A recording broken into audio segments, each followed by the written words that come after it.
जय हिंद साथियों, स्वागत है आपका पैगाम ग्लोबल स्टडीज पर।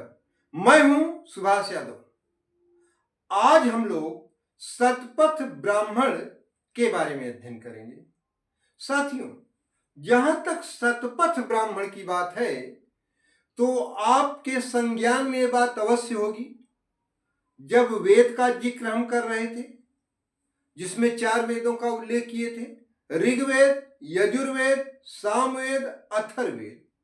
तो यजुर्वेद जो है, दरअसल उसकी 2 शाखाएं हैं, ब्रांचेज, कृष्ण यजुर्वेद, शुक्ल यजुर्वेद। तो मित्रों, शुक्ल यजुर्वेद से संबंधित शतपथ ब्राह्मण है।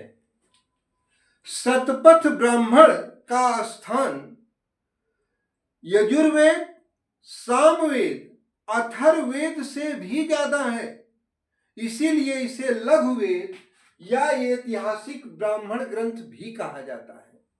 आपसे परीक्षा में पूछ लिया जाए, निम्नलिखित में से किसे लघुवेद कहा जाता है? ए में दे दिया ऋग्वेद, बी में दे दिया तैत्रीय ब्राह्मण, सी में दे दिया गोपथ ब्राह्मण और डी में दे दिया शतपथ ब्राह्मण। तो शतपथ ब्राह्मण को लघुवेद या ऐतिहासिक वेद भी कहा जाता है। आपके परीक्षा में आए तो बिल्कुल कंफ्यूज मत होइएगा। आगे देखें, अर्धांगिनी विचारधारा का सबसे पहले वर्णन किसमें है? शतपथ ब्राह्मण में। दरअसल पुरुष का आधा अंग उसकी पत्नी को बताया गया है।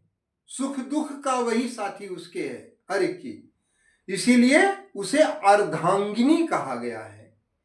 तो आपसे परीक्षा में पूछ लिया जाए कि अर्धांगिनी शब्द का सर्वप्रथम उल्लेख किसमें आया है या अर्धांगिनी विचारधारा का सर्वप्रथम वर्णन किसमें है, तो किसमें है? शतपथ ब्राह्मण में। क्लियर?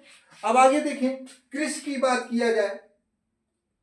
कृषि की चारों प्रक्रियाएं जो होती हैं, जुताई, बुआई, कटाई, मड़ाई का वर्णन किसमें है? शतपथ ब्राह्मण में।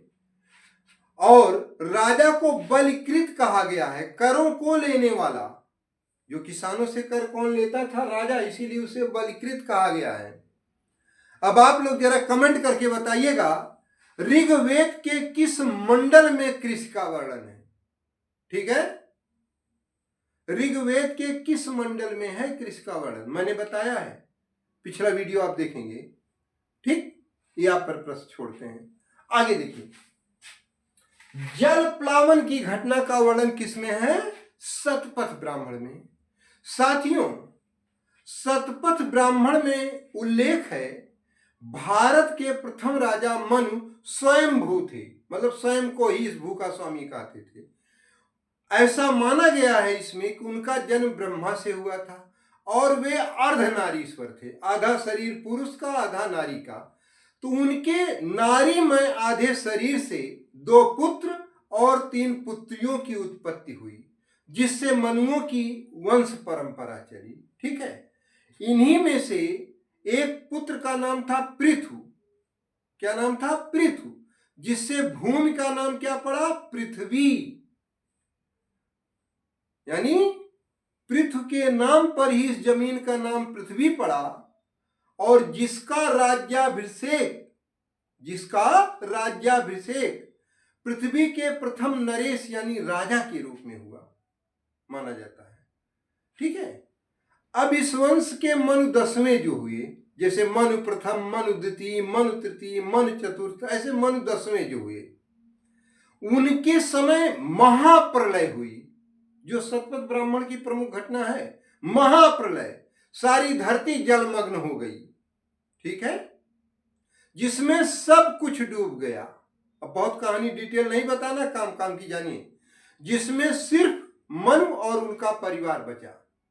इस महाप्रलय से बचने वाले मनु और उनके परिवार से मनुष्य जात की उत्पत्ति हुई। मनु का सबसे बड़ा बेटा जो था वो अर्धनारीश्वर था, मतलब आधा शरीर पुरुष का आधा महिला का। अब इसी के 2 नाम मिले हैं। उसके क्या नाम मिले हैं? 2 नाम। मन के सबसे बड़े पुत्र जो अर्धनारीश्वर थे, एक है इल, इल से माना जाता है कि सूर्य वंश की उत्पत्ति हुई, जो सूर्यवंशी क्षत्रिय हुई। और दूसरा है इला, इला से माना गया चंद्रवंशियों की उत्पत्ति हुई। Thank you so much.